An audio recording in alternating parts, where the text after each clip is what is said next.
मधुरं तिलकं मधुरं मधुराधिपतेरखिलं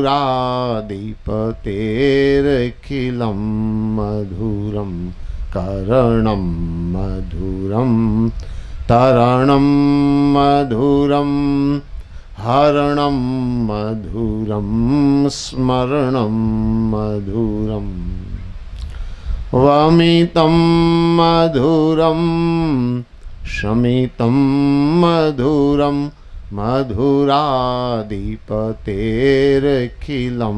मधुरं गुञ्जा मधुरा माला मधुरा यमुना मधुरा वीची मधुरा सलिलं मधुरं कमलं मधुरं मधुराधिपतेरखिलं मधुरं गोपी मधुरा लीला मधुरा युक्तं मधुरं भुक्तं मधुरं द्रष्टं मधुरं शिष्टं मधुरं मधुराधिपतेरखिलं मधुरं गोपा मधुरा गाओ मधुरा यष्टिर्मधुरा षष्टिर्मधुरा दलितं मधुरं फलितं मधुरं मधुराधिपतेरखिलं मधुरं अधरं मधुरं वदनं मधुरं मधुराधिपतेरखिलं मधुरं मधुराधिपतेरखिलं मधुरं।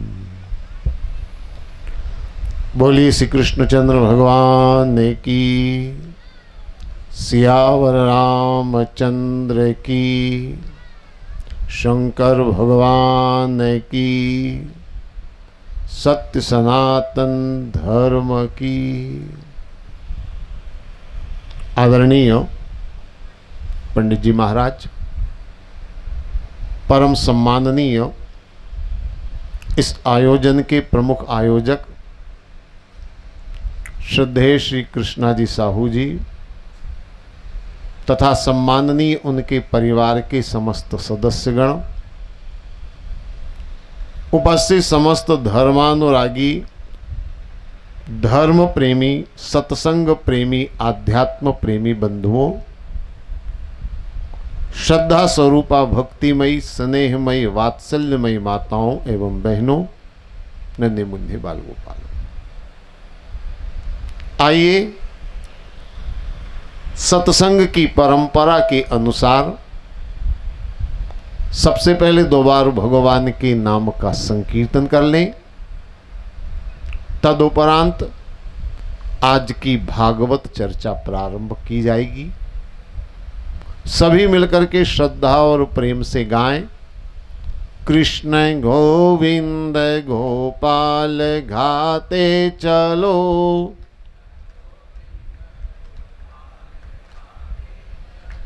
प्रेम से राम की धुन लगाते चलो।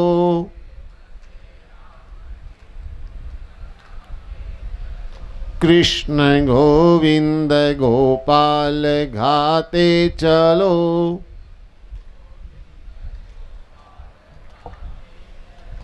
देखना इंद्रियों के न घोड़े भगे,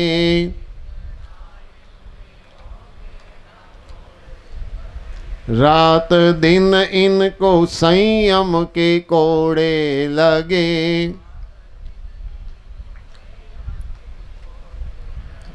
अपने रथ को सुमार्ग चलाते चलो।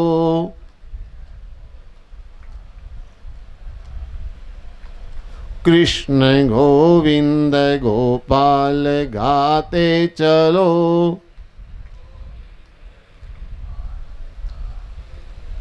नाम जपते रहो, काम करते रहो।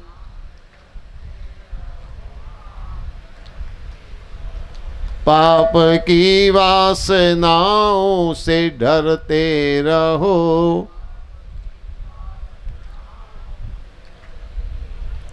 नाम धन का खजाना बढ़ाते चलो।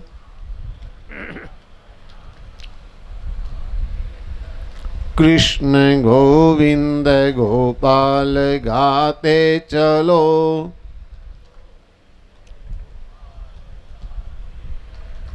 प्राण जाए मगर नाम भूलो नहीं।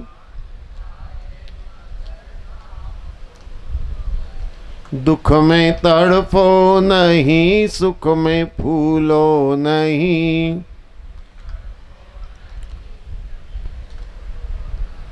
प्रेम भक्ति के आंसू बहाते चलो।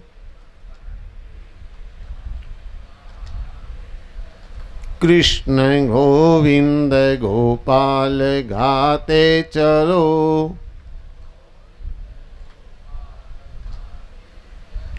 ध्यान आएगा उनको कभी ना कभी।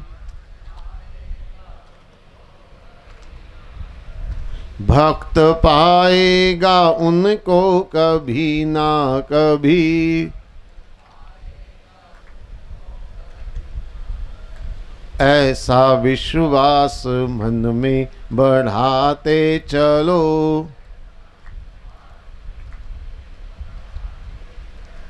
कृष्ण गोविंद गोपाल गाते चलो।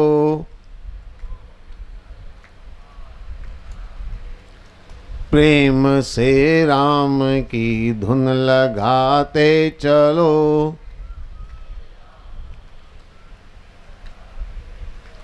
कृष्ण गोविंद गोपाल गाते चलो।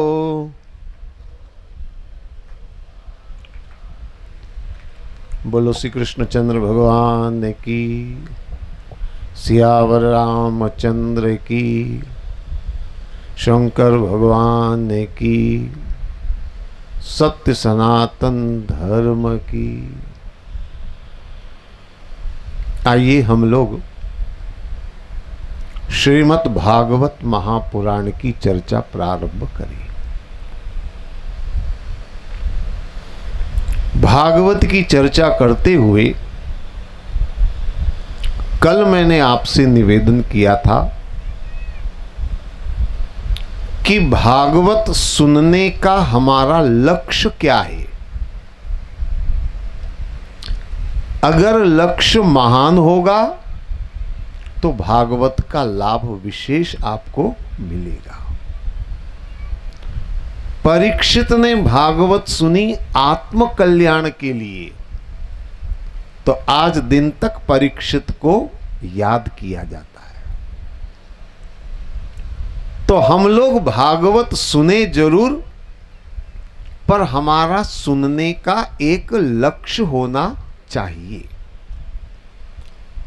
और उस लक्ष्य को लेकर अगर आप चलेंगे तो आपको सफलता मिलेगी। देखिए, एक निवेदन मैं आपसे कर देना चाहूंगा। भागवत केवल कहानियों के लिए नहीं है। ये कोई समय व्यतीत करने के लिए, यानी टाइम पास करने की कहानियां नहीं है, बल्कि भागवत जीवन को बदलने के लिए, जीवन में परिवर्तन लाने के लिए। और जब तक हम अपने जीवन में परिवर्तन नहीं लाएंगे, तब तक हमारा कल्याण नहीं हो सकता। हम जिस तरह से जी रहे हैं, अगर उसी तरीके से जीते रहे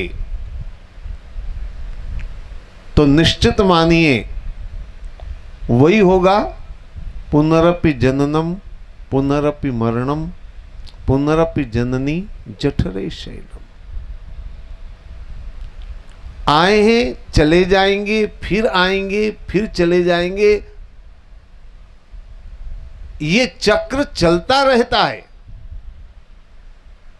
और इस चक्र को अगर तोड़ना है तो कहते हैं ना, साधन धाम मोक्ष कर द्वारा। यही एकमात्र मनुष्य जन्म है जो आपको मोक्ष के द्वार की ओर ले जा सकता है। और उसके लिए हमें अपने अंदर परिवर्तन लाना होगा। तो मैं ऐसा मानता हूं कि भागवत जीवन की धारा को बदलने का ग्रंथ है। भागवत जीवन की दिशा परिवर्तन करने का ग्रंथ है और उसी के लिए हमें प्रयास करना है, उसी के लिए हमें चिंतन मनन करना है। आइए आज के प्रसंग में हम लोग प्रवेश करें। आज जब बात हमारी प्रारंभ हुई तो मैंने आपसे कहा भागवत जीवन को बदलने का ग्रंथ है। अब जीवन में अगर परिवर्तन लाना है, जीवन में अगर बदलाव लाना है, तो देखिए मुझे ऐसा लगता है दो बड़े महत्वपूर्ण साधन हैं जिससे जीवन में परिवर्तन आता है। दो महत्वपूर्ण साधन है। अब ये दो महत्वपूर्ण साधन कौन से हैं? देखिए, एक तो है संस्कार और एक है संगति। दो चीजों पर आप ध्यान दे दीजिए। संस्कारों से भी जीवन में परिवर्तन होता है और संगति से भी जीवन में परिवर्तन होता है। हमारे धर्म ग्रंथों में, भागवत में और अन्य सभी ग्रंथों में अनेक प्रसंग, अनेक कथाएं, दृष्टांत इस बात की ओर इशारा करती है। जब हमारे अंदर के संस्कार जागृत होते हैं तो हम निश्चित तौर पर ईश्वर भक्ति की ओर प्रवृत्त होते हैं और हम उस लक्ष्य को प्राप्त कर लेते हैं। संस्कारों की बड़ी भूमिका है। जीवन के उत्थान में संस्कारों का विशेष स्थान है। हमारे यहां भगवान वेदव्यास जी ने 16 संस्कारों की बात करी है। आपने सुना होगा 16 संस्कार। ये 16 संस्कार गर्भाधान संस्कार, पुंसवन संस्कार, सीमंतोनयन संस्कार, निष्क्रमण संस्कार, अन्नप्राशन संस्कार, कर्ण भेदन संस्कार, मुंडन संस्कार, विद्यारंभ संस्कार, समावर्तन संस्कार, यज्ञोपवीत संस्कार, विवाह संस्कार, वानप्रस्थ संस्कार, संन्यास संस्कार और दाह संस्कार। इस 16 संस्कार हमारे यहां माने गए।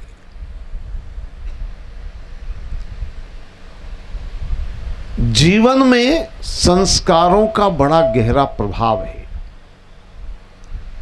और दूसरी बात जो मैंने करी है वो है संगति। संगति से भी जीवन में परिवर्तन आता है। हमारे अनुभवी लोग कहते हैं जैसी होगी संगत वैसी होगी रंगत।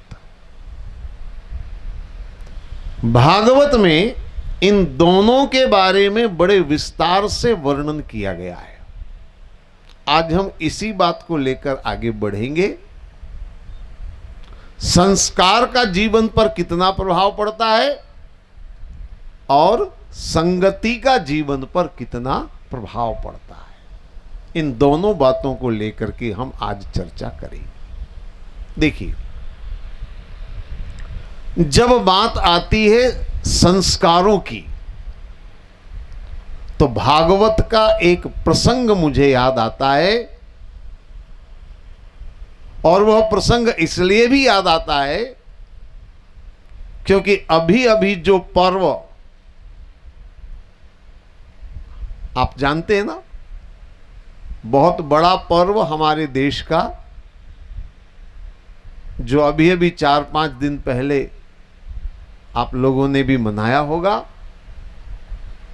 उस कथा का संबंध उस पर्व से भी है। और आप सब समझ गए होंगे मैं कौन सी बात कर रहा हूं। वह प्रसंग है प्रहलाद का प्रसंग, प्रहलाद की कथा। और प्रहलाद चरित्र में ही होलिका दहन का वर्णन आता है। प्रहलाद की जो कथा है, प्रहलाद का जो चरित्र है, ये संस्कार के महत्व को समझाने के लिए कथा रखी गई है। अगर प्रहलाद के चरित्र को ध्यान से समझा जाए तो संस्कारों का कितना प्रभाव होता है, संस्कारों का जीवन में कितना महत्व है, वो आसानी से समझा जा सकता है। चलिए, प्रहलाद की कथा के माध्यम से संस्कारों को हम क्या महत्व है उसको समझने का प्रयास करें। फिर संगति की बात भी हम लोग करेंगे। देखिए, प्रहलाद की कथा तो आप सबने कई बार सुनी होगी। मैं ज्यादा विस्तार से कथा नहीं सुनाता हूं क्योंकि कथाएं तो सब लोग जानते हैं, लेकिन कथाओं को समझने का प्रयास जरूर हम करते हैं ताकि हम उन कथाओं के अर्थों को जान सके और उसका जीवन में लाभ ले सके। आप सब अच्छी तरह जानते हैं प्रहलाद बहुत भगवान के भक्त थे, अनन्य भक्ति उन्होंने करी और भगवान ने ऐसी प्रहलाद ने भगवान की ऐसी भक्ति करी कि भगवान नरसिंह रूप लेकर के प्रकट होते हैं। बहुत सीधी सी बात है, आप सब जानते हैं। लेकिन प्रहलाद के चरित्र की एक बहुत खास बात है और वो खास बात मैं आपको बताना चाहूंगा। भक्त हमारे देश में बहुत हुए, प्रहलाद ही नहीं हुए बल्कि असंख्य भक्त हुए। मुश्किल यह है कि हम लोग तो बहुत कम को जानते हैं। अगर मैं आपसे पूछूं कि आपने कितने भक्तों के बारे में सुना है और जाना है, तो मेरे ख्याल से जितने हाथ में उंगलियां हैं ना, लगभग उतने ही भक्तों के बारे में आप जानते होंगे। एक दो कम ज्यादा, इससे ज्यादा शायद जानने वाले नहीं होंगे। हो तो हाथ खड़ा कर दे, नहीं मिलेंगे। एक ग्रंथ है हमारे यहां भक्तमाल, कभी शायद आपने नाम सुना होगा। उस ग्रंथ को अगर आप उठा करके देखें तो आप चकित रह जाएंगे। हमारे देश में सैकड़ों नहीं बल्कि हजारों भक्त हुए हैं जिन्होंने अद्भुत भगवान की भक्ति करी है। हालांकि अधिकतम के हम नाम तक नहीं सुने कभी, उनकी कथा सुनना तो बहुत दूर की बात है। हजारों हजारों भक्त हुए हैं। आपने शायद इतिहास में पढ़ा होगा, एक समय ऐसा आया था, एक कालखंड ऐसा, एक युग ऐसा आया था जिसको भक्त काल कहा गया। बात आ रही समझ में? भक्त काल माने उस युग में हजारों भक्त हुए। किसी एक या दो भक्त के हो जाने से कोई भक्त काल नहीं कहलाता है। उस काल खंड को भक्त का नाम क्यों दिया गया? क्योंकि असंख्य अनगिनत भक्त हुए हैं ये हमारी भारत भूमि में। हम तो नाम भी नहीं जानते उनके। उस ग्रंथ में भी जिनके नाम और जिनकी कथाएं हैं, शायद उनसे भी कई गुना ज्यादा भक्त हुए हैं जिनकी नाम भी नहीं है आज दुनिया में।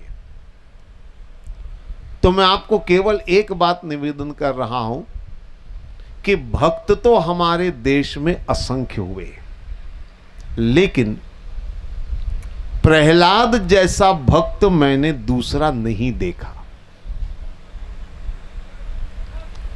प्रहलाद सबसे अनूठे हैं। आ जाइए, बैठ जाइए, बैठ जाइए। हाँ, बैठिए। बाद में जो करना है बाद में करिए, कथा के बाद में, ठीक है ना। भगवान के लिए जो आप लाए हैं वो धरोहर अभी आपके पास रखिए, बाद में उसे भगवान को अर्पण कर दीजिएगा। बोलो श्री कृष्णचंद्र भगवान की। आइए, मैं जो आपसे कह रहा था कि प्रहलाद जैसा भक्त नहीं हुआ है। आप कहेंगे ऐसी क्या विशेषता है प्रहलाद में? इतने भक्त हुए हैं, एक से बढ़कर एक हुए हैं, तो प्रहलाद जैसा कोई क्यों नहीं? अगर कोई ये सोचे कि प्रहलाद ने बाल्यकाल में ही परमात्मा को पा लिया, तो बाल्यकाल में तो ध्रुव ने भी परमात्मा को पाया। पर मैं ध्रुव को विशेष नहीं मानता हूं, प्रहलाद को मैं विशेष मानता हूं। प्रहलाद का मामला बिल्कुल अलग है। उसमें अलग क्या है, ध्यान से समझिए। प्रहलाद का जन्म कहां हुआ है आप सब जानते होंगे। किसके घर हुआ प्रहलाद का जन्म? जानते ना, किसके घर हुआ? हिरण्यकश्यप के घर में प्रहलाद का जन्म हुआ है ना। और हिरण्यकश्यप के बारे में आपने सबने सुना होगा, वो न तो भगवान का नाम स्वयं लेता था और न किसी को लेने देता था। उसके राज्य में भगवान के नाम पर पाबंदी थी। अगर कोई भूल से भगवान का नाम ले ले तो उससे दंडित किया जाता था, प्राण दंड तक देने का प्रावधान था। तो सोचिए, ऐसे व्यक्ति के घर में जन्म लिया प्रहलाद ने, जहां भगवान का नाम कोई नहीं लेता है, और ऐसे घर में जन्म लेकर के भी प्रहलाद भगवान के अनन्य भक्त हुए। बड़ा विचित्र लगता है, आश्चर्य होता है। यानी बाप है भगवान का दुश्मन और बेटा है भगवान का भक्त। अचंभा होता है। पर मैं एक बात और आपको बता देना चाहूंगा, थोड़ा सा अगर हम और इस कथा पर गौर करें तो एक बात और समझ में आती है, और वो बात यह है कि हिरण्यकश्यप, प्रहलाद के पिता हिरण्यकश्यप का जन्म किसके यहां हुआ आप जानते? हिरण्यकश्यप को जन्म किसने दिया? मैं आपको बता दूं, भागवत में वर्णन है, हिरण्यकश्यप का जन्म हुआ है कश्यप ऋषि के यहां। ये तो और अचुभे की बात है। कश्यप ऋषि यानी एक ऋषि के यहां, एक साधु के यहां, एक महात्मा के यहां कौन पैदा हुआ? हिरण्यकश्यप। तो आश्चर्य की बात है कि नहीं है?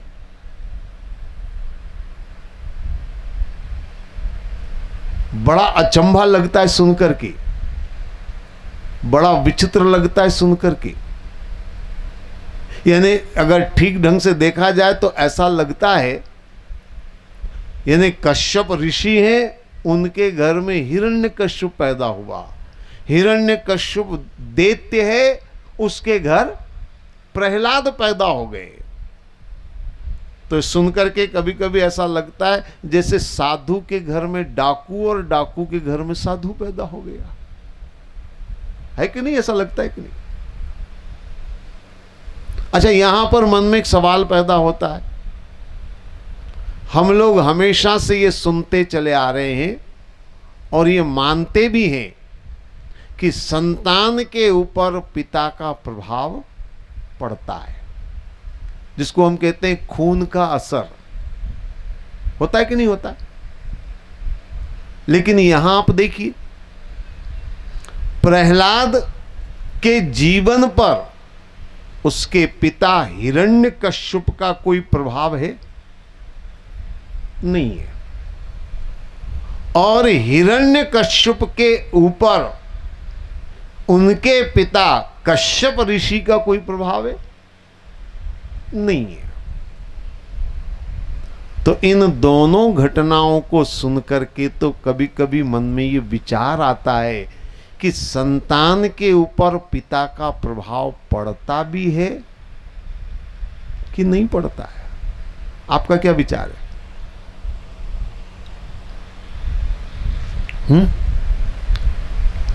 संतान के ऊपर पिता का प्रभाव होता है कि नहीं होता है? होता है। तो यहां क्यों नहीं हुआ? अगर होता है तो यहां भी होना चाहिए, है? एक थोड़ा सा भी कोई प्रभाव इसमें नजर नहीं आता। यानी प्रहलाद के ऊपर उनके पिता का एक लक्षण नहीं है। हो तो निकाल कर बताइए।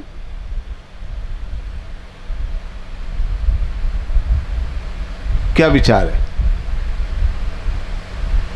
थोड़ा सा मन में उलझन आ जाती है, क्योंकि आम तौर पर हम ये मानते हैं कि संतान के ऊपर पिता का प्रभाव पड़ता है ना? और अब तो मेडिकल साइंस भी इस बात को मानता है, जेनेटिक प्रभाव। कुछ बीमारियां ऐसी चिकित्सकों ने जानी है जिसके लिए वो मानते हैं कि इसके ऊपर जो प्रभाव है बीमारी का वो जेनेटिक यानी कि वंशानुगत है। तो इससे सिद्ध होता है कि वंशानुगत प्रभाव पड़ता है, और हम मानते भी हैं प्रभाव पड़ता है। यहां पर प्रभाव क्यों नहीं है? ऐसा मन में प्रश्न उठता है। लेकिन मैं आपको बता दूं, आप घबराइए मत। यहां पर भी पिता का प्रभाव तो है। अभी हमको नजर इसलिए नहीं आ रहा है क्योंकि हमने अभी कथा अधूरी जानी है। पहले कथा पूरी जान लीजिए, बात समझ में आएगी। देखिए, कश्यप ऋषि के घर में हिरण्याक्ष और हिरण्यकश्यप, ये दोनों जुड़वा भाई, इसलिए दोनों का नाम ले रहा हूं मैं। ये पैदा हुए, लेकिन घटना क्या है जरा ध्यान से सुनिए। एक बार संध्या के समय कश्यप जी की पत्नी दिति के पास कश्यप जी गए। संध्या का समय था। जब पति पहुंचा पत्नी के पास तो दिति ने अपने पति कश्यप जी से भोग की याचना करी। बहुत दिनों में आप आए हो मेरे पास, आपकी कई पत्नियां हैं तो आपको मेरे पास आने का समय नहीं मिलता है। आज आए हैं तो मेरी तमन्ना पूरी करें, आपसे मिलन के लिए मैं तड़प रही हूं तो मेरी अभिलाषा पूरी करें। तो कश्यप जी ने अपनी पत्नी को समझाते हुए कहा कि देवी, तुम मुझसे अनन्य प्रेम करती हो, मैं मानता हूं, लेकिन संध्या के समय भोग करना उचित नहीं है, क्योंकि संध्या का समय भोग का नहीं है बल्कि भजन का है। संध्या वंदन समझ लेना आप लोग। एक आम आदमी भी आपने देखा होगा, जो पढ़ा लिखा हो चाहे न हो, देहात का भी आदमी है, महिलाएं भी आपने देखा होगा, संध्या के समय क्या करते हैं? भगवान को दीपक लगाते हैं, अगरबत्ती लगाते हैं, आरती अगर होती है तो आरती करते हैं, और अगर कुछ भी ना करे तो कम से कम जहां भी है वहां एक बार हाथ तो भगवान को जोड़कर नमस्कार करते ही करते हैं। इतने तो हमारे अंदर हैं। तो जब सामान्य आदमी ये सब जानता है और करता है, तो कश्यप जी ने कहा भाई हम तो ऋषि हैं, और ऋषियों को तो त्रिकाल संध्या का नियम वेदों में बताया है। 3 समय की संध्या, त्रिकाल संध्या। तो हमारे लिए तो संध्या वंदन का महत्व और भी ज्यादा है। इसलिए हे देवी, भोग का विचार छोड़ो, संध्या का समय भजन का है। मैं भजन करना चाहता हूं, और मैं ये चाहता हूं कि तुम भी मेरे साथ बैठकर भगवान का 2 नाम लो। तो दिति ने कहा आप केवल बहाना बना रहे हैं, संध्या का समय भजन का समय करके आप मेरी इच्छा को टाल रहे हैं। अरे ऐसा ही था तो आप मेरे पास चल करके क्यों आए? संध्या के समय मेरे पास आए हो, पत्नी के पास आए हो, और अब माला पकड़ करके कहते हो ये तो भजन का समय है। तो कश्यप जी ने कहा देखो मैं इधर से जा रहा था तो मैंने सोचा मुलाकात हो जाएगी, लेकिन संध्या का समय तो भजन का समय है। दिति उल्हना देने लगी। दिति ने कहा ये सब बहाने हैं, मैं जानती हूं आप मुझे प्रेम अब नहीं करते हैं, ये है वो है, दुनिया भर की बातें बताई। कश्यप जी बार बार बड़े प्रेम से दिति को समझा रहे थे, नहीं देवी गलत सोच रही हो, मेरे मन में तुम्हारे लिए अपार प्रेम है, लेकिन क्या करूं, ये संध्या का समय है, और हम लोग अगर विचार नहीं करेंगे तो कौन करेगा? ये भजन का समय है, संध्या के समय भगवान का नाम लेना चाहिए, भजन करना चाहिए। ऐसा अनेकों प्रकार से कश्यप जी ने अपनी पत्नी को समझाया। जब बड़ी देर बहस होती रही तो दिति ने गुस्से में आकर कहा अच्छा छोड़ो ये सब बातें, छोड़ो, ये आपको मेरी इच्छा पूरी नहीं करनी है तो छोड़िए। अच्छा एक सवाल का जवाब आप देंगे? कश्यप जी ने कहा पूछो। दिति ने कहा मेरा छोटा सा सवाल है, अब ये जो बात है इसको तो छोड़ दीजिए, मेरा सवाल दूसरा ये है, आप तो ऋषि हैं, आप ज्यादा जानते हैं, इसलिए मैं आपसे पूछ रही हूं कि सुबह अगर भगवान का नाम लें तो वो समय भगवान का नाम लेने के लिए उचित है कि नहीं है? क्या विचार है आपका? बढ़िया समय, ब्रह्म मुहूर्त, प्रातःकाल भगवान का नाम लेना तो बहुत अच्छा है। कश्यप जी ने कहा बहुत बढ़िया, बहुत श्रेष्ठ समय है भगवान का नाम लेने के लिए। दिति ने कहा अच्छा ठीक। फिर दिति ने कहा एक बात और बताइए पतिदेव, कभी ऐसा भी होता है कि नींद खुल जाती है आधी रात को और फिर नींद भी नहीं आती है, तो मुझे ये पूछना है कि कभी आधी रात को भगवान का भजन करने की इच्छा हो तो कर सकते हैं कि नहीं कर सकते हैं? कुछ शास्त्रों में ऐसा लिखा हो तो आप जानते हैं, इसलिए मैं आपसे पूछ रही हूं। आधी रात को भगवान, कश्यप जी ने कहा अरे क्या हो गया आधी रात है तो? योगी जन रात रात भर बैठकर भगवान का नाम लेते हैं, भगवान की साधना करते हैं, तो आधी रात को भी भगवान का नाम लेने में कोई आपत्ति नहीं है। अच्छा ठीक। दीदी ने कहा एक बात और बताइए, कभी दोपहर को भगवान का नाम लेना चाहें तो ले सकते हैं क्या? कश्यप जी ने कहा क्यों नहीं ले सकते? कथा भागवत होती है तो दिन में ही होती है, और उस समय कीर्तन करते हैं लोग, भगवान का नाम लेते हैं बड़े प्रेम से, तो दिन में भी भगवान का नाम लो, कोई आपत्ति नहीं है। कश्यप जी ने कहा ये आखिर मुझसे पूछना क्या चाहती है? कभी कहती रात में भगवान का नाम ले, तो कभी कहती सुबह ले, तो कभी कहती दो, ये पूछना क्या चाहती है? तो कश्यप जी ने कहा देवी तुम चाहती क्या हो पूछना? अरे दिन हो या रात, सुबह हो या शाम, सारा समय भगवान ने बनाया है। दिन भी भगवान ने बनाया, रात भी भगवान ने बनाई है। किसी भी समय भगवान का नाम लो, कोई परहेज नहीं है। दीति ने कहा बस यही तो मैं आपको समझा रही हूं। जब सारा समय भगवान का बनाया हुआ है, जब किसी भी समय भजन कर सकते हैं तो किसी भी समय भोग कर सकते हैं, उसमें अड़चन क्या है? दिन भी भगवान ने बनाया, रात भी भगवान ने बनाई। जब मन लगे तब भजन करो, जब मन में भोग हो तब भोग करो, इसमें अड़चन क्या है? अब दिति के तर्क के सामने कश्यप जी कुछ बोल नहीं पाए, उनकी बोलती बंद हो गई और कश्यप जी को दिति का आग्रह स्वीकार करना पड़ा। अर्थात संध्या के समय उन्होंने भोग किया।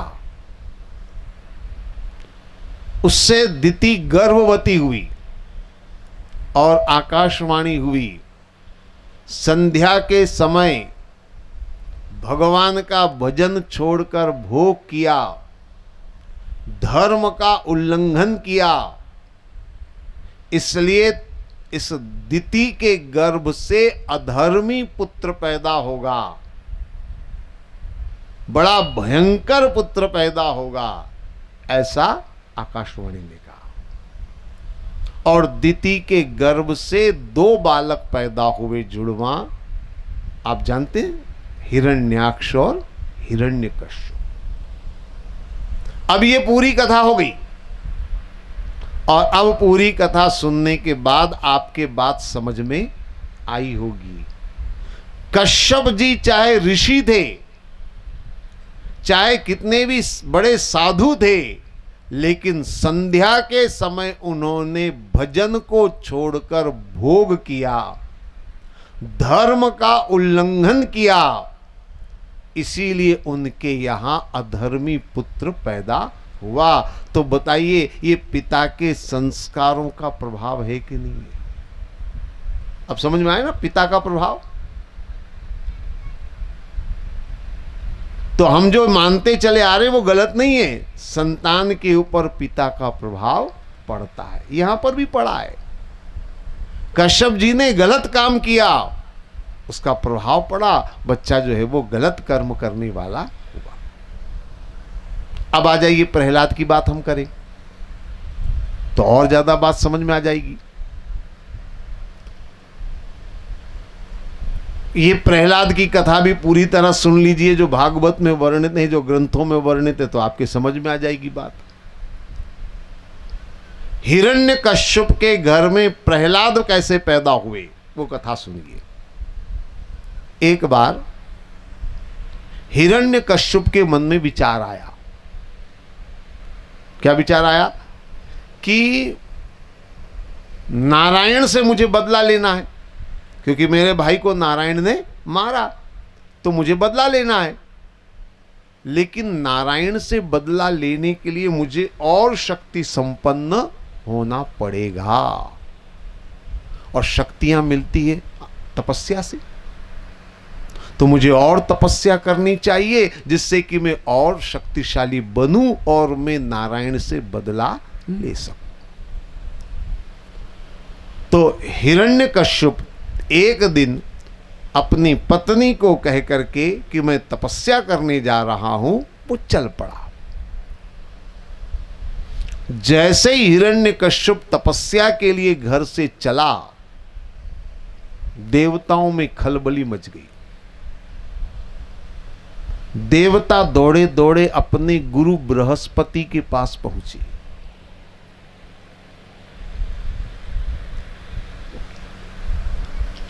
और बृहस्पति से बोले, गुरुदेव गुरुदेव, अनर्थ हो जाएगा, अनर्थ हो जाएगा।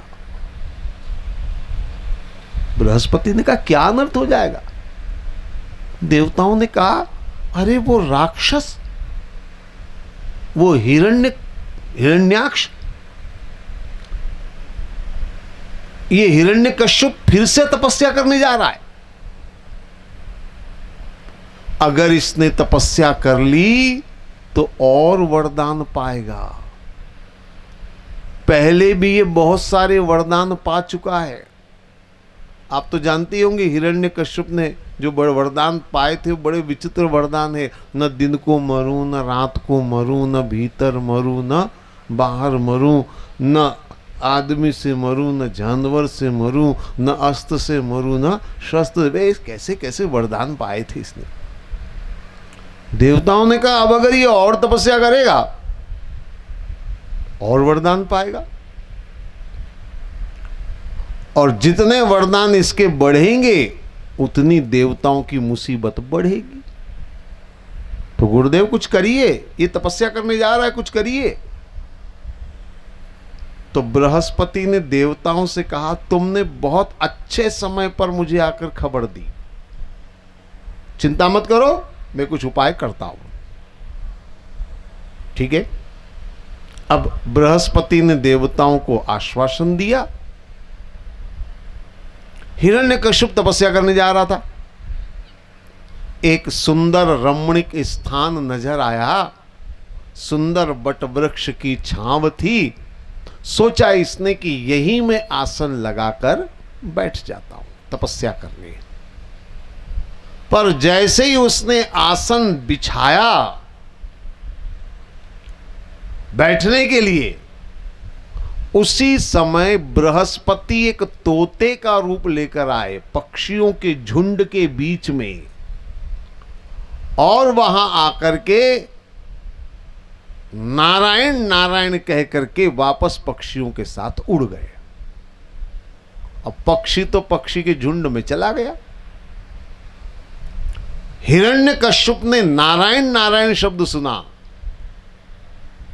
इसको बड़ा गुस्सा आया कि मैं जिस भूमि पर नारायण से बदला लेने के लिए तपस्या करने बैठ रहा था, आसन बिछाते समय मेरे शत्रु का नाम ले लिया।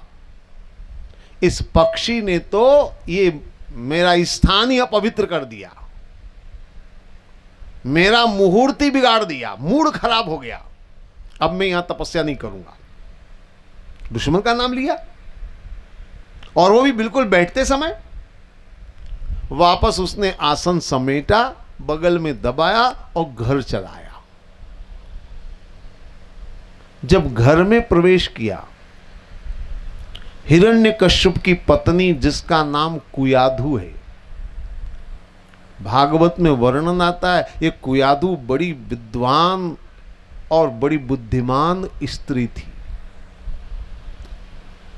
हिरण्यकश्यप अपनी पत्नी के पास गया और जाकर के उसने कहा, क्या करूं, मैं जैसे ही आसन लगाकर बैठने लगा, एक दुष्ट पक्षी तोता कहीं से आया और नारायण नारायण कह करके चला गया। मेरा तो मूड खराब हो गया, जगह अपवित्र हो गई, मैं वापस चला आया।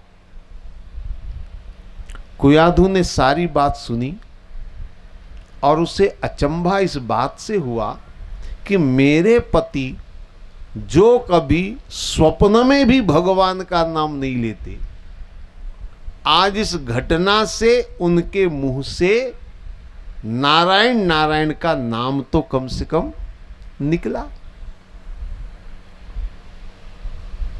हालांकि वो भी जानती है कि मेरे पति ने भगवान का नाम लेने के लिए नहीं लिया है, वो तो जो घटना थी उसको सुना रहे हैं, लेकिन लिया तो है नारायण का नाम। लेकिन फिर कुयाधु ने मन में सोचा, मेरे पति के पाप हैं बहुत ज्यादा, ये 2 बार नारायण नारायण कर लेने से भी काम चलने वाला नहीं है। तो क्या किया जाए? बोले ऐसी कोशिश करी जाए कि और भी ये भगवान का नाम ले। लेकिन कैसे ले? मान लो अगर कुयाधु सीधा उनसे ये कहती हिरण्यकश्यप से कि आप और नारायण का नाम लो जी, क्या विचार है आपका? लेगा वो? नहीं लेगा। तो कुयाधु ने अपना तरीका निकाला, अपनी बुद्धि लगाई, और बुद्धि लगा करके उसने अपने पति को जल पिलाया, और जल पिलाकर बोली 2 मिनट में थोड़ा आवश्यक कार्य करके फिर आपके पास आती हूं। ऐसा 2 मिनट में वापस वो आई और आकर के बोली, अब बताइए आप क्या कह रहे थे? मेरा ध्यान काम दूसरे काम में था तो मैं आपकी बात सुन नहीं पाई, अब बोलिए आप क्या कह रहे थे? हिरण्यकश्यप ने फिर कह दिया, मैं गया था तपस्या करने के लिए, एक दुष्ट तोता नारायण नारायण बोलकर चला गया, तो मेरी तो खत्म हो गई इच्छा ही तपस्या करने की, मैं वापस चला आया। ठीक है। 2-5 मिनट के बाद फिर कुयाधु ने अपने पति से पूछा, क्या क्या क्या कह रहे थे आप? तोता क्या कह रहे थे आप? अरे बोले एक तोता आ गया, मैं जैसे आसन लगाने लगा और वो नारायण नारायण बोलकर चला गया, इसलिए मैं वापस आ गया। ठीक है।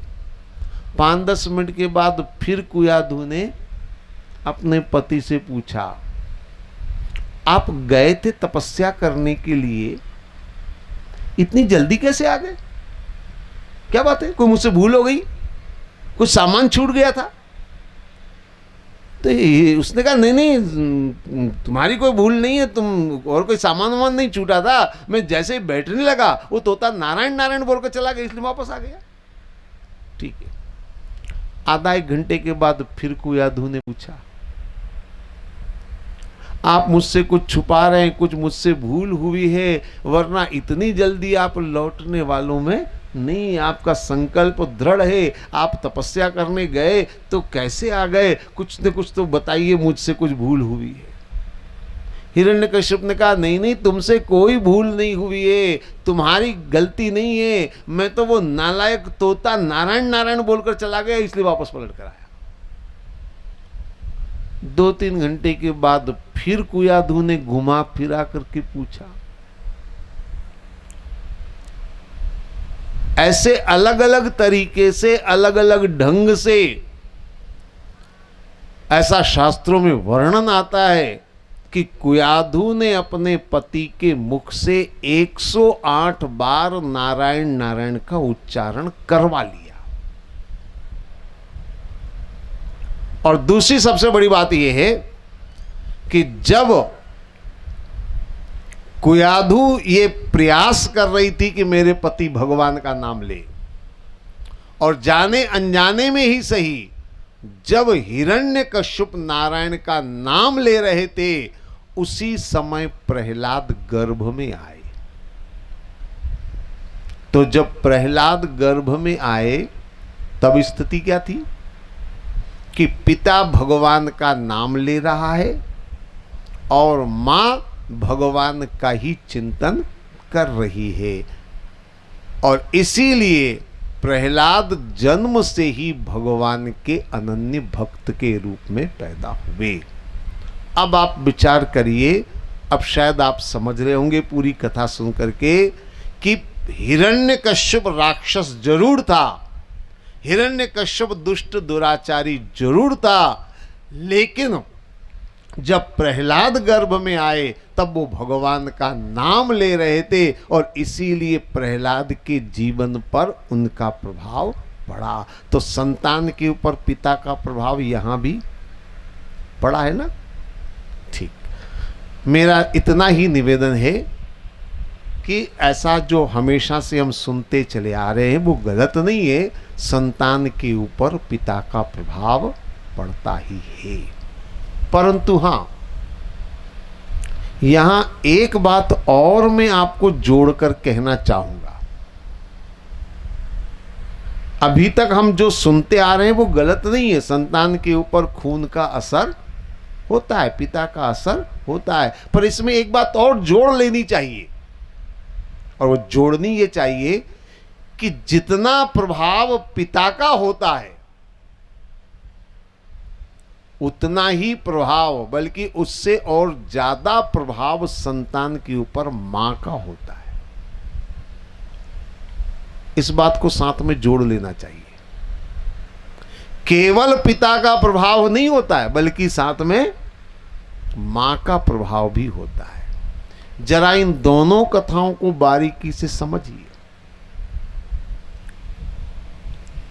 कश्यप ऋषि के घर में हिरण्याक्ष और हिरण्यकश्यप पैदा हुए, किसकी वजह से है? दिति की वजह से। दिति ने संध्या के समय जबरन भोग के लिए बाध्य किया अपने पति को, तो हिरण्याक्ष हिरण्यकश्यप पैदा हुए। तो ज्यादा प्रभाव किसका है? मां का है। और यहां पर आप देखिए, कुयाधु ने अपनी तरीके से अपने पति के मुख से 108 बार नारायण का उच्चारण करवाया, प्रहलाद जैसा भक्त पैदा हुआ। तो इसमें ज्यादा योगदान किसका है? मां का योगदान है। इसलिए मैं ये बात जोड़ना चाहूंगा कि केवल पिता का प्रभाव ही पड़ता है ऐसा मत समझिए, बल्कि पिता के साथ साथ माता की भी भूमिका महत्वपूर्ण होती है। मां का प्रभाव बहुत गहरा होता है। अभी थोड़ी देर पहले मैं 16 संस्कारों की बात कर रहा था।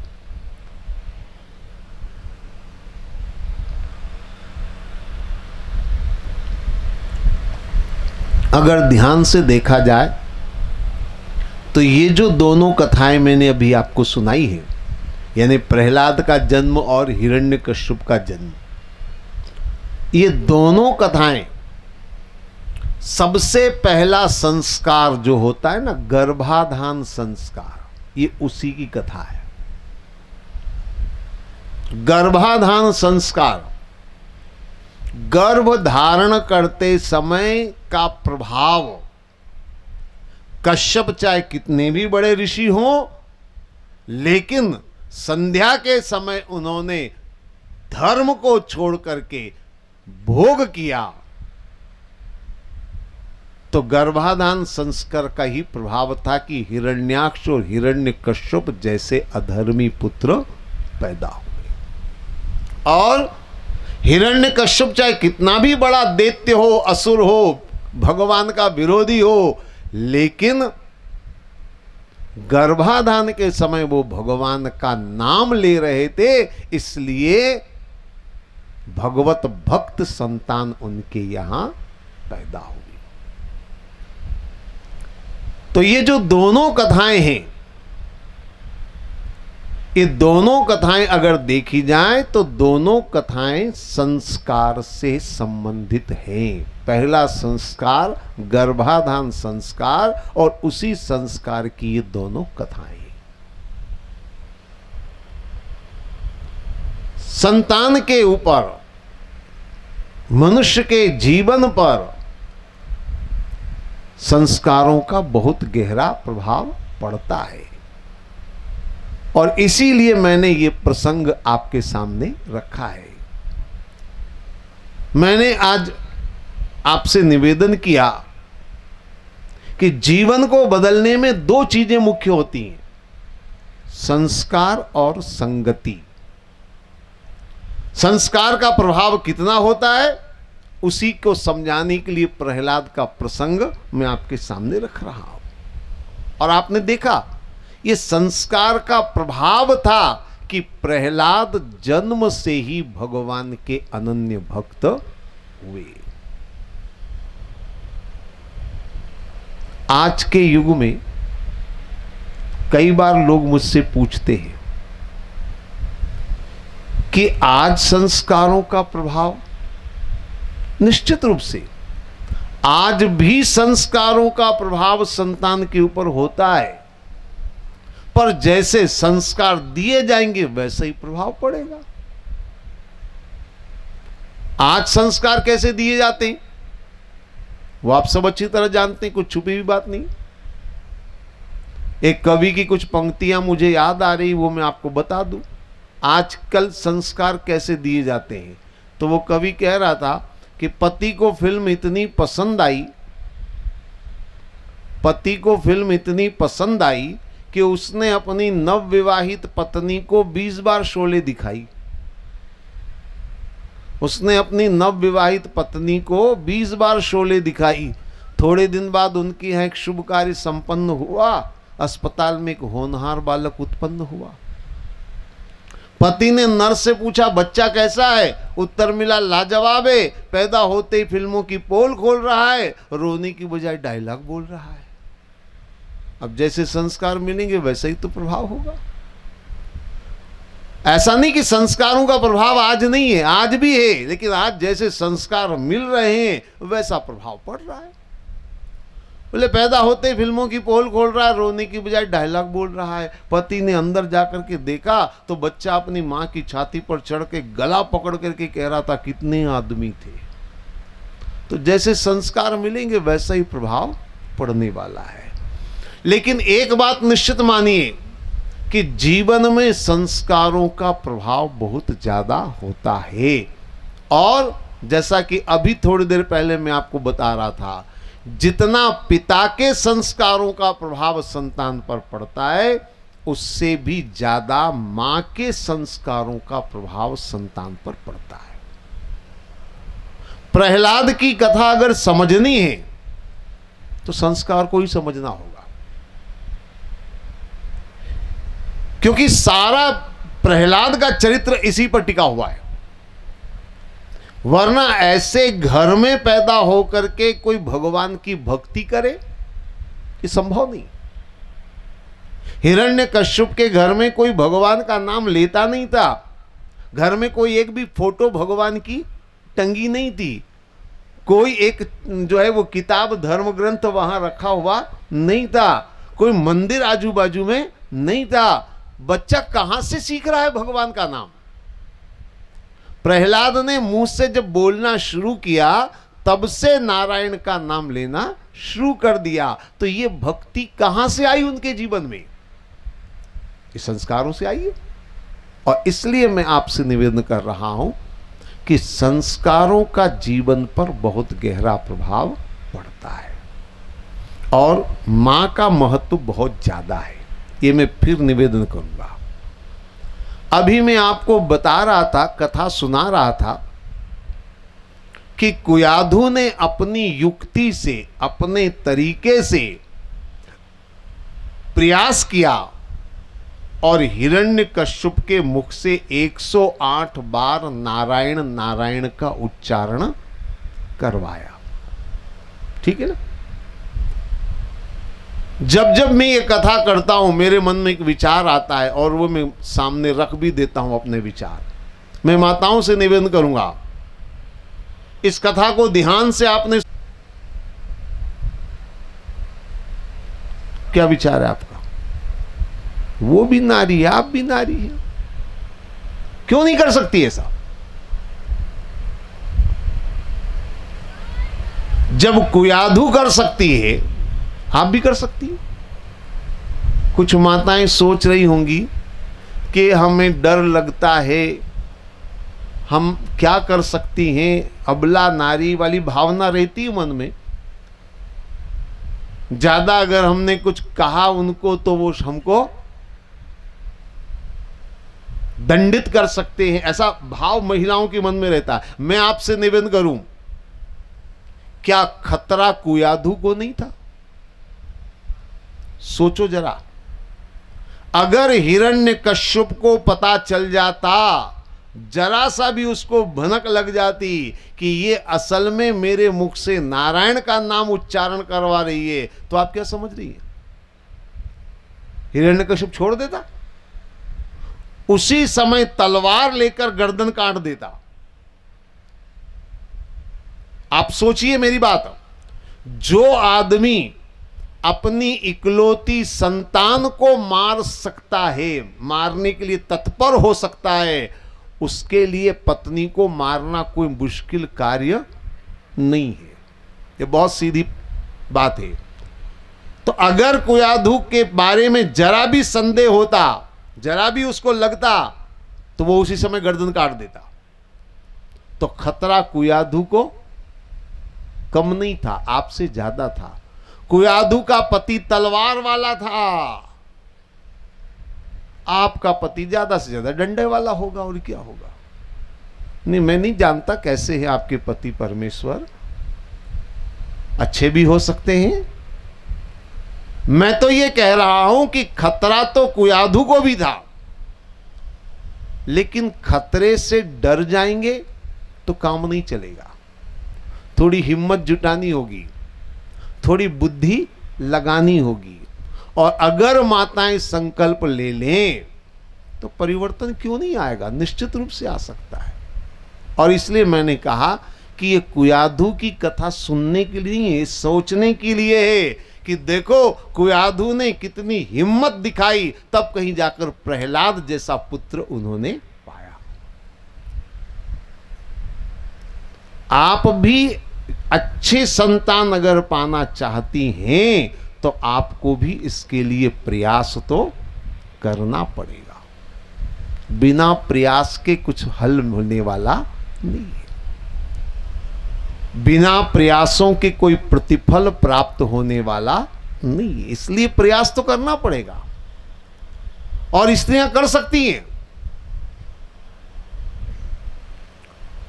धर्म के कार्य में वैसे भी महिलाओं को आगे।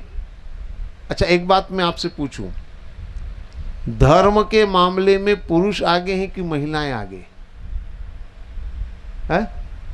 महिलाएं आगे। अरे वाह, यहां के पुरुष बहुत ईमानदार लोग हैं। देखो कितनी ईमानदारी से उन्होंने मान लिया कि हम फसड्डी हैं। यही मतलब निकला ना, महिलाएं आगे हैं मतलब। वैसे आप लोग गलत नहीं बोल रहे हैं, आप सही बोल रहे हैं। धर्म के मामले में महिलाओं को आगे माना जाता है, ठीक है ना। लेकिन कभी आपने सोचा है कि आगे क्यों है वो और हम पीछे क्यों हैं? थोड़ी आवाज नहीं आती है, कूलर बहुत आवाज करते हैं। महिलाएं, पुरुष कामकाजी होता है, ठीक, बढ़िया, कमाल है। पुरुष कामकाजी होता है तो मतलब आप समझते हैं महिलाएं निकम्मी होती हैं? काम तो इनका भी उतना ही है। हाँ, ये जरूर है कि आपकी ड्यूटी 8 घंटे बाद पूरी हो जाती है और महिलाओं की ड्यूटी 16 घंटे तक चलती है। कैसे मान लेते हैं कि पुरुष कामकाजी हैं, महिलाएं कामकाजी नहीं है? ये बहाने नहीं चलने वाले हैं। देखिए, इसलिए मैं विशेष रूप से इस बात को कहना चाहूंगा क्योंकि मैं भी आपकी श्रेणी का हूं। महिलाएं आगे हैं, पुरुष पीछे हैं, मतलब हम सब पीछे हैं।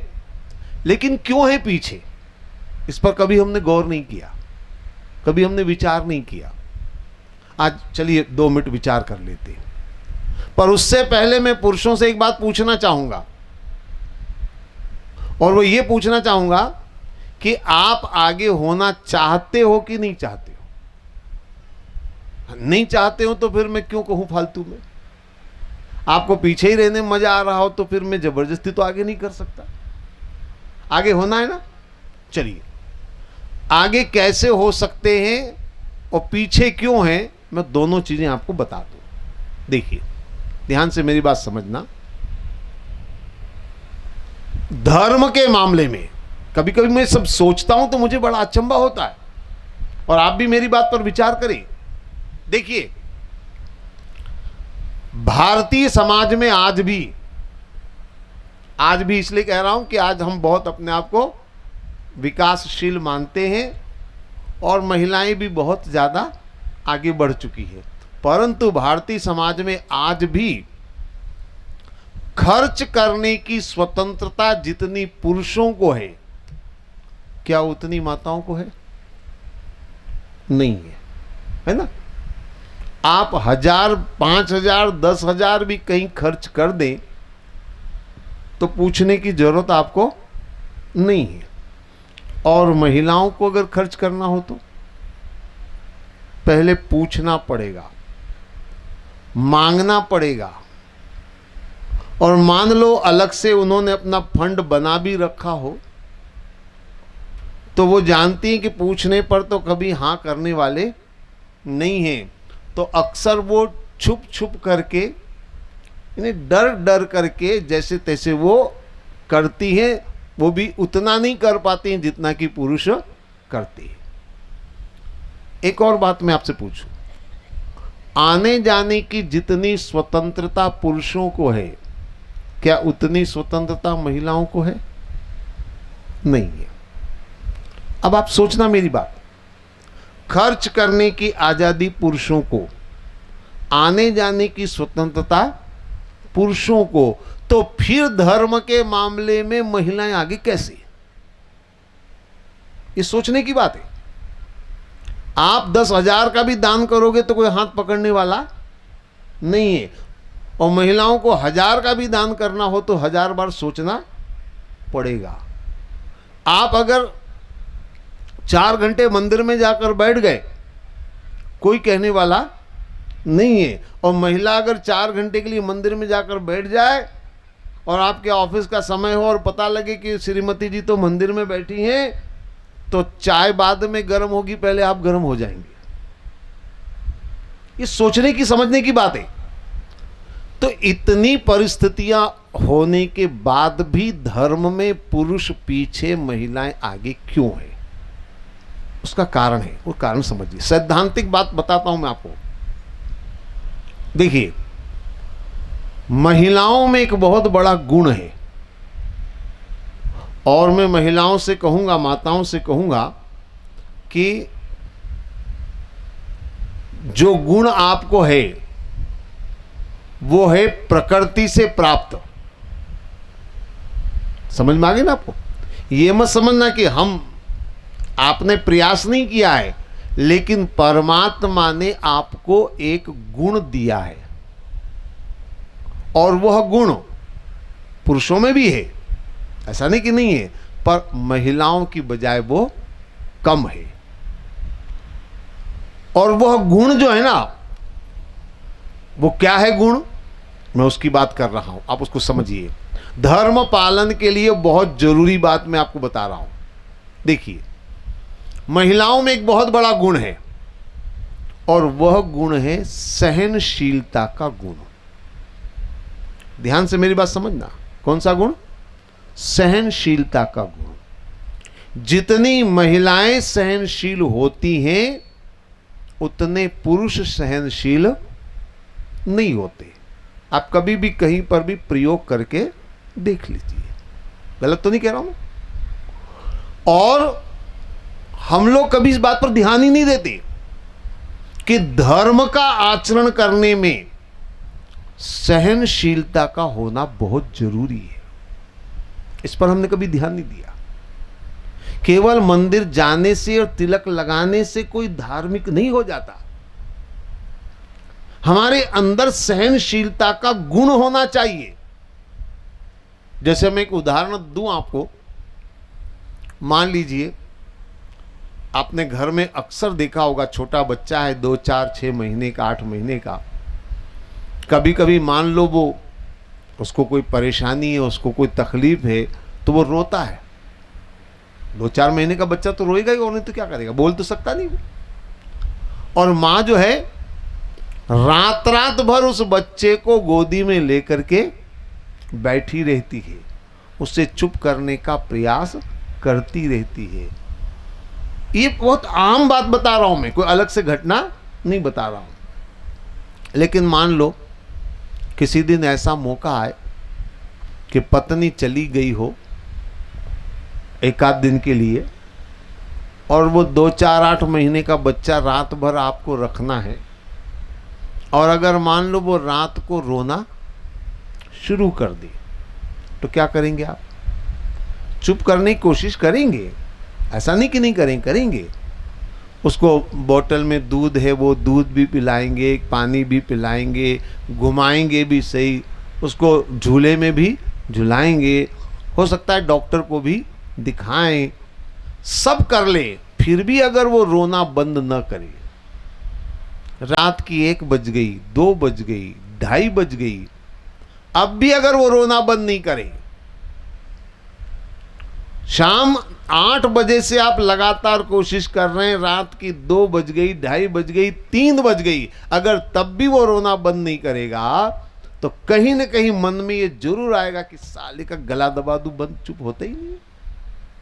हालांकि गला दबाएंगे नहीं, लेकिन मन में भाव आ जाता है। मन में भाव आया, इसका मतलब ये कि यहां आपकी सहन शक्ति समाप्त हो गई, और ये महिलाओं में नहीं होती सहन शक्ति समाप्त। और इसलिए मैंने कहा कि महिलाएं जितनी सहनशील होती हैं, उतने पुरुष सहनशील नहीं होते।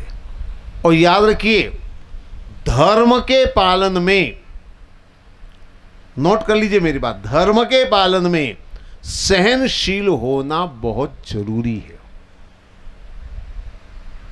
अगर आप इतिहास और वर्तमान को उठा करके देखें, जितने असुर हुए हैं, धर्म विरोधी हुए हैं, तब से लेकर आज जितने भी आतंकवादी से लेकर के जितने भी हैं, अगर गौर से उन पर आप अध्ययन करेंगे तो एक बात समझ में आएगी कि वह बुरे आदमी इसलिए बन गए क्योंकि उनमें सहनशीलता नहीं है। ये नोट कर लीजिए इस बात को, सहनशील नहीं है वो, और सहनशील नहीं होगा तो वो हथियार उठाएगा, बंदूक उठाएगा, वो आतताई बन जाएगा, वो अत्याचारी दुराचारी बन जाएगा। ये सीधी गणित है।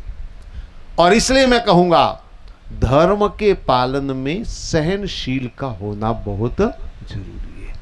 और एक बात निवेदन कर दूं, आप 100% माताएं सब सहनशील नहीं होती, ये भी नोट कर लीजिए। और इसलिए 100% सब महिलाएं धार्मिक हो ये जरूरी नहीं है।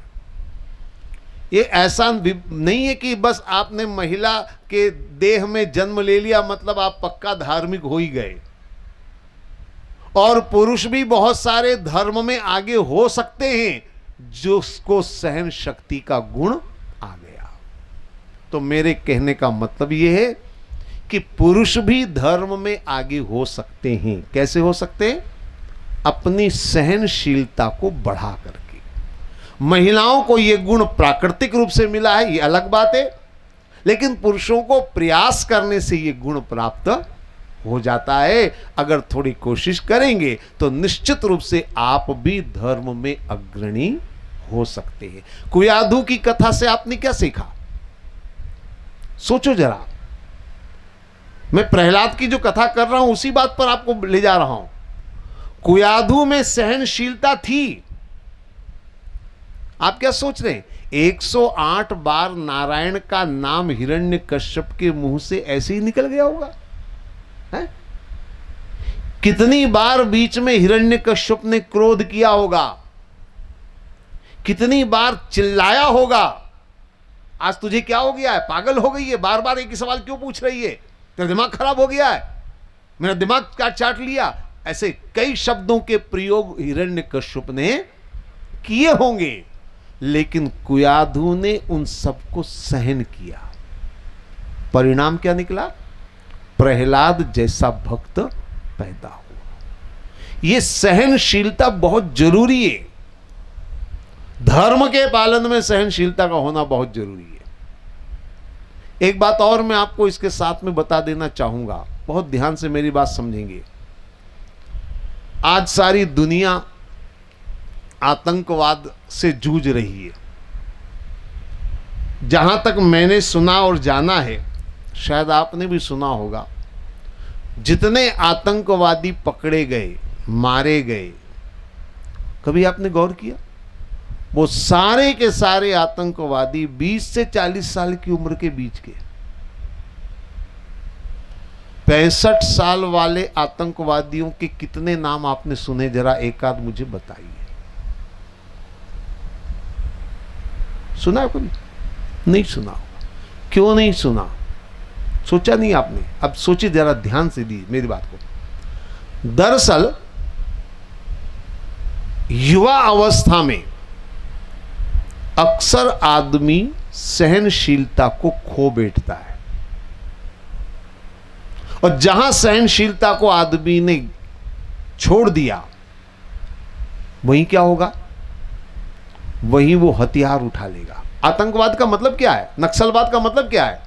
कि उन्हें सरकार की नीतियों पर या किसी व्यक्ति के चरित्र पर उन्हें विश्वास नहीं, उन्हें उन पर भरोसा नहीं, सहनशीलता नहीं है, उनके निर्णयों पर उनको अमल करने की नहीं है, वो आतंकवादी बन जाते। और आतंकवादी का मतलब क्या है? और दुनिया के किसी भी आतंकवाद का धर्म से कोई लेना देना होता ही नहीं है, ये बात साफ समझ लीजिए। क्योंकि आतंकवाद का मतलब है सहनशीलता की कमी, और धर्म का मतलब है सहनशीलता। चलिए, मैं आपसे जो निवेदन कर रहा था वो ये कर रहा था कि प्रहलाद का जन्म हुआ कुयाधु के कारण, और कुयाधु ने हिरण्यकश्यप के मुख से 108 बार नारायण का उच्चारण करवाया सहनशीलता के गुण के आधार पर। हिरण्यकश्यप के मुख से भगवान का नाम निकला, और इसीलिए प्रहलाद जैसा भक्त उनके यहां पैदा हुआ। तो प्रहलाद का जो चरित्र है, प्रहलाद की भक्ति का जो आधार है, वो है संस्कार। ऐसे संस्कार का प्रभाव जीवन में बहुत महत्वपूर्ण होता है। आप सब प्रहलाद की कथा से परिचित हैं। मैंने पहले आपसे कहा कि केवल कथा सुनाना मेरा लक्ष्य नहीं है। कथाएं तो आप सब जानते हैं। प्रहलाद की कथा 20 बार आपने सुनी है, लेकिन मैं जो बात करने जा रहा हूं वो संस्कार की बात करने जा रहा हूं। प्रहलाद जैसे जैसे बड़े होते गए, उनके संस्कार और ज्यादा विकसित होते गए। स्कूल में गए तो वहां उन्होंने स्वयं ने भी भगवान का नाम लिया, नारायण का नाम लिया, और अपने सहपाठियों को भी नारायण का नाम लेना शुरू करवाया। प्रहलाद अपने दोस्तों के बीच में, अपने साथियों के बीच में जब बैठे, तो जानते हैं उन्होंने क्या अपने मित्रों से कहा? नवदा भक्ति का उपदेश दिया। श्रवणम कीर्तनम विष्णु स्मरणम पाद सेवनम अर्चनम वंदनम दास्यम साख्य आत्म निवेदनम। ये नवदा भक्ति का संदेश प्रहलाद अपने सहपाठियों के बीच में देते हैं। और ये प्रहलाद की सहनशीलता का एक और नमूना आप देखिए। मैंने कहा ना, सहनशीलता से आदमी धर्म की ओर आगे बढ़ता है। हिरण्यकश्यप ने प्रहलाद को मारने का बड़ा प्रयास किया।